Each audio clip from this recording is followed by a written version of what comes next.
मुअज़्ज़ज़ सामीन मोहतरम, स्टेज पर जलवागर उलमाए कराम, तहरीक लब्बैक या रसूलुल्लाह की मजलिस शूरा के मेंबरान और मशाइख़ इज़ाम और पंडाल में मौजूद अमीरुल मुजाहिदीन के शेर कि जिनकी रगों में अब खून की बजाय जज्बा दौड़ता है, जिनके लहू की हरारत से अब सूरज भी शर्मिंदा शर्मिंदा रहता है। बात उस मकाम पे खड़े होकर करने लगा हूँ जो मेरे अजदाद की ज़मीन है। बात यहाँ से आगाज़ करता हूँ कि टकराव जब मिल्लत के इन झूठे खुदाओं से हुआ था, टकराव जब मिल्लत के इन झूठे खुदाओं से हुआ था, आगाज़ बगावत मेरे गाँव से हुआ था। आगाज़ बगावत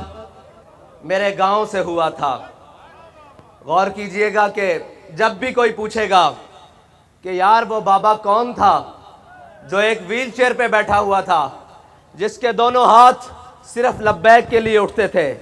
जिसके दोनों हाथ सिर्फ ताजदार ख़त्म नबूवत के लिए उठते थे, वो बाबा कौन था जिसके हाथ में ना खंजर था, ना तलवार थी, ना डंडा था, ना कलेशन थी, ना कोई हथियार था। तारीख के औरात पलटने वाला ढूंढेगा कि ये बाबा कौन था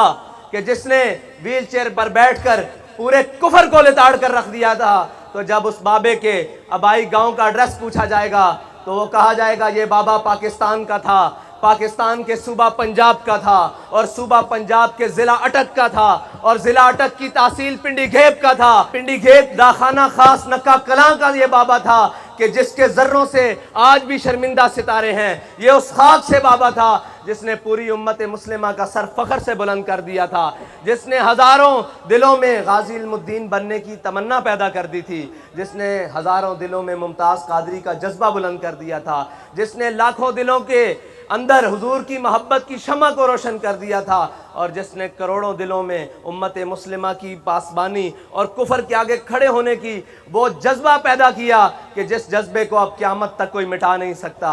हदीस में आता है कि हज़रत बर्रा बिन मालिक, हज़रत अनस बिन मालिक के भाई, हमने अपने कायदे मोहतरम की ज़ुबानी सुना कि आप बिल्कुल छींटके से बदन के मालिक, बिल्कुल पतले से।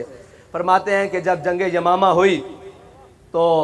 वो तमाम मुनकिरीन ख़त्म नबूवत एक किला बंद हो गए, और बड़ा मजबूत किला था, जो करीब जाता ऊपर से आग फेंकते शीशा पिघला के फेंकते और जनाब तीर मारते, शहीद हो जाते। हज़रत बर्रा बिन मालिक आए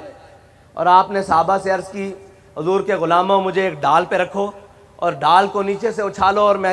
मुझे किले के अंदर फेंक दो। हमारे कायद फरमाते हैं कि आप 40,000 उन मुनकिरीन ख़त्म नबूवत से लड़ते हुए आपने वो किले का दरवाज़ा खोल दिया। तो हमारा कायद वो कायद था कि जब पूरी दुनिया का कुफर, पूरी दुनिया के सेकुलर एक हिसार बनाकर इस्लाम के ख़िलाफ़ एक किला बंद और एक खुली जंग के अंदर था, तो हमारा कायद वो था जिसने तने तनहा उस जंग के अंदर छलांग लगा दी,